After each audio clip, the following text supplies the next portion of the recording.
Bəzən insanların həyatında belə şeylər baş verir. Bəzən hər hansı bir xoşagəlməz bir işi, çirkin bir işi görüb əvəzində bəhanələrlə özümüzü sığortalayırıq, həmin işi yaxşı olaraq qələmə veririk.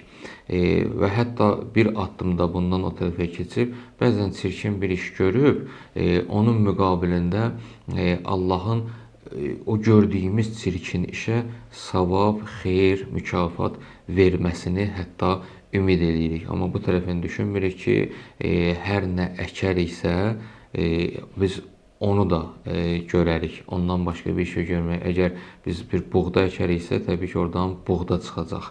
Əgər alma toxumu əkəriksə, təbii ki, alma ağacı çıxacaq.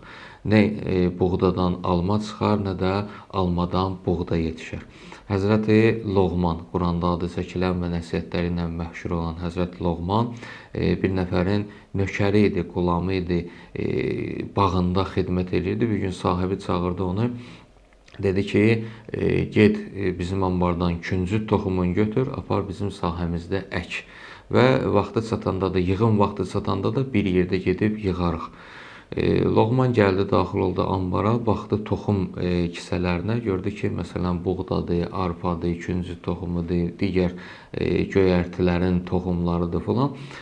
Küncüt toxumu yox, buğda götürdü və gətirdi sahədə əkdi və yığım vaxtı çatanda sahibinlə götürdü, gəldilər. Sahəyə çatanda Loğmanın sahibi baxdı, gördü ki, burada sümbül yetişib, buğda yetişib, amma küncütdən əsər əlaməti yoxdur. Soruşdu Loğmandan ki, Loğman, bəs mən sənə tapşırmamışdım ki, küncüt toxumu əkəsən, niyə görə buğda əkmisən?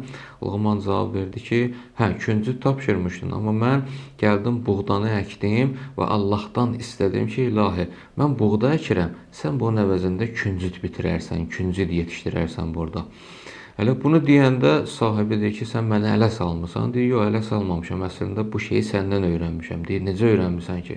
Deyir, baxıram sənin əməllərinə görürəm, hər hansı bir günahı eləyirsən, eləyəndən sonra deyirsən ki, ilahi, gördüyüm bu işi savaba yaz, gördüyüm bu işi savaba yaz.